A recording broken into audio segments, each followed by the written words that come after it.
हाँ जी, सत श्री अकाल दोस्तों।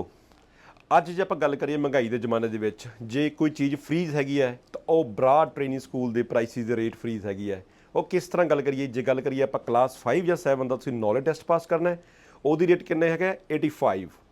ਜੇ ਕਲਾਸ 4 ਦੀ ਗੱਲ ਕਰੀਏ ਉਹਦੀ ਪ੍ਰਾਈਸ ਕਿੰਨੀ ਹੈ 99। ਤੇ ਸਭ ਤੋਂ ਵੱਡੀ ਗੱਲ, ਜੇ ਕਲਾਸ 1 ਦਾ 에ਅਰ ਬ੍ਰੇਕ ਦਾ ਮੈਲਟ ਦਾ ਨੌਲੇਜ ਟੈਸਟ ਪਾਸ ਕਰਨਾ ਹੈਗਾ ਤਾਂ ਉਹਦਾ ਰੇਟ ਦੋਸਤੋ 400 ਨਹੀਂ, 300 ਨਹੀਂ, 250 ਨਹੀਂ, ਸਿਰਫ 199 ਉਸਦੀ ਪ੍ਰਾਈਸ ਹੈ। ਐਂਡ ਇਸ ਗੱਲ ਦੀ ਗਰੰਟੀ ਕਰਦੇ ਹਾਂ ਕਿ ਤੁਹਾਡਾ ਟੈਸਟ ਪਹਿਲੀ ਟਰਾਈ ਵਿੱਚ ਪਾਸ ਹੋਊਗਾ। ਇੱਕ ਵਾਰੀ ਸਾਡੇ ਕੋਲੇ ਆਇਓ ਐਂਡ ਗਰੰਟੀ ਟੂ ਪਾਸ ਤੁਹਾਡਾ ਟੈਸਟ ਪਹਿਲੀ ਵਾਰੀ ਵਿੱਚ ਪਾਸ ਹੋਣਾ ਹੈ। Thank you very much.